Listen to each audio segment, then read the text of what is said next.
नमस्कार बच्चों, स्वागत है आपका अपने यूट्यूब चैनल हरियाणा सेंट्रल पर। पिछली दो वीडियो में हम कट ऑफ डिस्कस कर चुके हैं। हरियाणा स्टाफ सिलेक्शन कमीशन के फोरेंसिक साइंस लैबोरेटरी करनाल के लिए जो पेपर लिया था डिफरेंट पोस्ट के लिए, सबसे पहले हमने लैब असिस्टेंट की कट ऑफ डिस्कस की, उसके बाद साइंटिफिक असिस्टेंट की। अब जो हम डिस्कस करने जा रहे हैं इस वीडियो में सीनियर साइंटिफिक असिस्टेंट की कट ऑफ, जिसका पेपर 31 दिसंबर 2022 को मॉर्निंग शिफ्ट में पेपर हुआ था। ठीक है, उसकी हम क्या करेंगे, कट ऑफ डिस्कस करने जा रहे हैं। अब ये बच्चों कट ऑफ, कई बच्चों के आगे सर आपको ऑथेंटिक कट ऑफ है नहीं। देखो, कट ऑफ क्या होती है, एक्सपेक्टेड होती है। आपको हमेशा दिमाग में एक बात फिट करनी चाहिए कि एक्सपेक्टेड कट ऑफ होती है।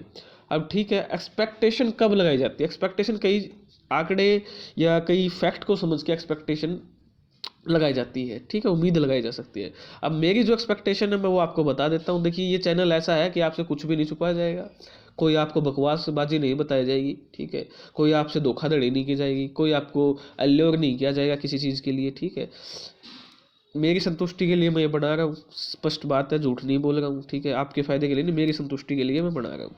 ठीक है, अब दूसरी रही बात, क्या क्या फैक्टर है। देखिए, सबसे पहले देखा जाता है टोटल एग्जाम आपका कितने बच्चों ने दिया था। मैक्सिमम मेरा अंदाज़ा ये है कि 5 से 6 हज़ार बच्चों ने ये एग्ज़ाम दिया है।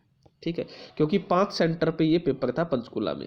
ठीक है, हम वहीं थे, हमने इसको देखा है, अच्छे गौर से देखा है, और काफ़ी सारे एबसेंट भी थे। 5-6 हज़ार तो मेरे मान रहा हूँ मैं, इससे कम भी हो सकते हैं भाई, ज़्यादा भी हो सकते हैं। हालांकि मेरा मानना है 5-6 हज़ार से कम ही होंगे। ठीक है, दूसरी चीज़, आपका टाइम कितना मिला था तैयारी करने का? 20 से 25 दिन का टाइम मिला था, और उसमें भी कितने ने तैयारी की होगी आप अंदाज़ा लगा सकते हो, आप खुद समझदार हो। नंबर 2 दूसरा फैक्टर हो गया। तीसरा फैक्टर, आपके किन किन बच्चों ने, यानी उनका बैकग्राउंड क्या है, उन बच्चों का जो उन्होंने फॉर्म भरा है। अब बैकग्राउंड की बात कर लेते हैं। सीनियर साइंटिफिक असिस्टेंट में तो MSc है। ठीक है, इससे ऊपर वाले कौन हो सकते हैं? PhD के बच्चे हैं, और थे मैक्सिमम जो बच्चे थे PhD के थे। ठीक है, जिनको हम भी जानते हैं, आप भी जानते होंगे जिन्होंने एग्जाम दिया है। ठीक है, PhD के बच्चे थे। अच्छा, तीसरा फैक्टर हो गया। चौथा फैक्टर क्या है, सिलेबस क्या था? ठीक है, बड़ा वाइड सिलेबस दिया हुआ था। ठीक है, बहुत ज़्यादा। कितना कवर करोगे आप? उसमें फोरेंसिक भी दी हुई थी, बायो भी दी हुई थी, केमिस्ट्री भी दी हुई थी, कुछ में फिजिक्स भी दी हुई थी। ठीक है, अब इन्होंने क्या किया, सब्जेक्ट का अलग अलग सिलेबस तो दे दिया, लेकिन पेपर इन्होंने क्या कर लिया, कॉमन कर लिया, मर्ज कर दिया। बायो का भी वही पेपर ले रहे हैं, सेरोलॉजी का भी, बैलिस्टिक का भी, और वो भी सिलेबस अलग अलग हो गया।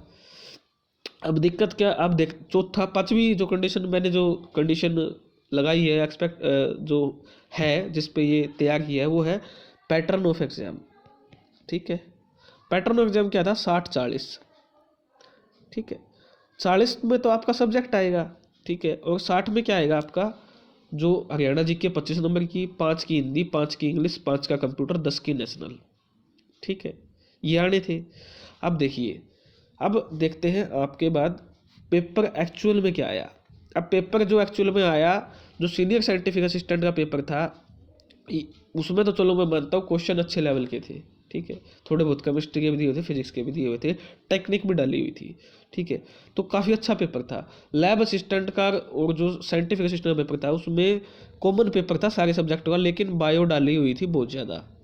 ठीक है, बायो कम से कम 20 क्वेश्चन थे बायो के आपके लैब असिस्टेंट के पेपर में। अब वो पेपर किसका है, केमिस्ट्री का भी है, ठीक है, वो साइकोलॉजी का भी है, लेकिन मोस्टली बायो डाली हुई थी वहाँ।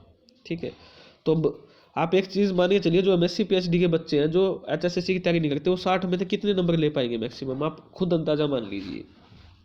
ठीक है, अंदाज़ा लगा लीजिए। मेरे हिसाब से 60 में से वो ले पाएंगे 30। 30 में मेरा व्यक्तिगत राय है, ये 30 ले पाएंगे। ठीक है, और 40 में से आप ज़्यादा से ज़्यादा भी वो कर लो ना, 30 मान लो, लेकिन मैं तो मान भी नहीं रहा हूँ, फिर भी मान लेते हैं 30 वो ठीक कर पाएंगे, तो टोटल वो 60 क्वेश्चन के आसपास ही क्या कर पाएंगे, वो कर पाएंगे। ठीक है, माफ़ी चाहूँगा भाई एक बार। ठीक है, तो ये सारे फैक्टर को देख के हुए ये देख जो कट ऑफ है ना वो बनाई है। ठीक है, अब उनके मेरे हिसाब से उनके क्वेश्चन कितने होने चाहिए, 60 से लेके 65 के बीच में उनके क्वेश्चन ठीक होने चाहिए। ठीक है, मेरे हिसाब से। एक आधा भाई पोस्ट भी कम है, एक आधा बच्चा बिल्कुल ही तेज तकार निकल जाए, ठीक है, तो अलग बात है, लेकिन ओवरव्यू इतना दे सकता हूँ, ज़्यादा से ज़्यादा 70 ठीक हो सकते हैं।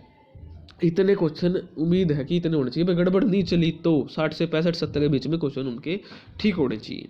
ठीक है, तो उस बेसिस पे कट ऑफ बनाई है, और फिर भी बहुत ज़्यादा कट ऑफ फिर भी मैंने ऊपर रखी है, क्योंकि 2.5 प्लस में 2.5 नंबर जो है एक्स्ट्रा यानी 5 मिल रहे हैं, ठीक है।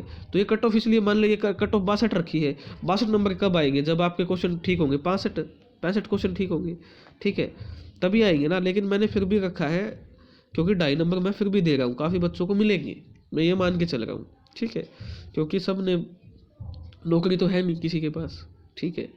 तो इस वजह से ये थोड़ा कट ऑफ ऑथेंटिसिटी की तरफ इशारा करती है जो हमने कट ऑफ बनाई है।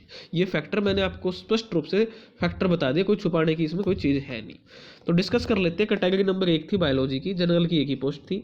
इसकी जो कट ऑफ है वो रहने वाली है 56 से 61 नंबर के बीच में, ठीक है। जो बच्चा नंबर लेके आएगा उसके चांसेस है सीनियर साइंटिफिक असिस्टेंट, क्योंकि जो सीनियर साइंटिफिक असिस्टेंट का पेपर था वो बाकी पेपरों से टफ था, स्पष्ट है। आप किसी से अच्छे किसी को जानते हो उससे चेक करवा लो, आप खुद भी बहुत समझदार हो गए जिसने पेपर दिया है, ठीक है, वो पेपर अच्छे लेवल का था। कैटेगरी नंबर 2 थी एसओसी। टोटल पोस्ट थी इसमें 3 और 2 5 और एक 6 पोस्ट थी। जनरल की 3 थी, तो इसमें कट ऑफ रहेगी 57 से 62 नंबर जिसके बन रहे हैं उसका सिलेक्शन होने की संभावना है। एससी के 55 से 60 नंबर पर सिलेक्शन की संभावना है। बीसीए के जिसके 58 से 63 नंबर के बीच में है उसके सिलेक्शन की संभावना। ईडब्ल्यूएस में जिसके 56 से 61 नंबर है उसके सिलेक्शन की संभावना प्रबल दिख रही है। कैटेगरी नंबर 10 केमिस्ट्री की थी। इसमें क्वालिफिकेशन भी केमिस्ट्री थी, आपको ये ध्यान रखना पड़ेगा, बाकी में तो कॉमन थी। अब यहाँ जो केमिस्ट्री की क्वालिफिकेशन थी, जनरल की 3 पोस्ट हैं। अब जो केमिस्ट्री की कट ऑफ है वो 62 से 67 नंबर आ सकती है और इससे कम भी आ सकती है, ठीक है। 62 से 67 नंबर के बीच में पूरी संभावना जिस बच्चे के बन रहे हैं उनका सिलेक्शन होने की संभावना है केमिस्ट्री में। कैटेगरी नंबर 5 थी साइकोलॉजी। जनरल की पोस्ट थी 2। कट ऑफ रहने की संभावना है 68 से 73 नंबर के बीच में, इसकी कट ऑफ रहने की संभावना है। कैटेगरी नंबर 3 थी बैलिस्टिक। 3 जनरल की पोस्ट थी, 1 ईडब्ल्यूएस की।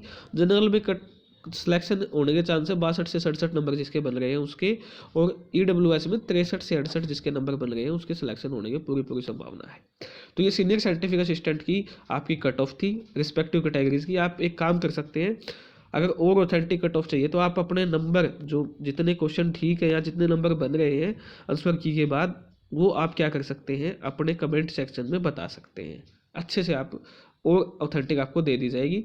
पेपर का सॉल्यूशन मैंने करवा दिया है, ऑब्जेक्शन वाले क्वेश्चन भी मैंने बता दिए हैं। आपको करना क्या है, चैनल को सब्सक्राइब करना है, टेलीग्राम चैनल हरियाणा सेंट्रल को ज्वाइन करना है, आपको सब कुछ मिल जाएगा। असिस्टेंट प्रोफेसर और एचपीएससी पीजीटी की फ्री ऑफ कॉस्ट क्लासेस आपको मिल रही है। हरियाणा जीके की, हरियाणा करंट अफेयर की फ्री ऑफ कॉस्ट आपको क्लासेस मिल रही हैं। अच्छे लेवल के क्वेश्चन है, सीधे एग्जाम में आने वाले क्वेश्चन आपको मिल रहे हैं। हरियाणा नेशनल करंट अफेयर की डेली क्लासेस आपको इस चैनल पे मिल रही है। तो आपको करना क्या है, इसको सिर्फ सब्सक्राइब करना है और फ़ायदा उठाना है, ठीक है। धन्यवाद।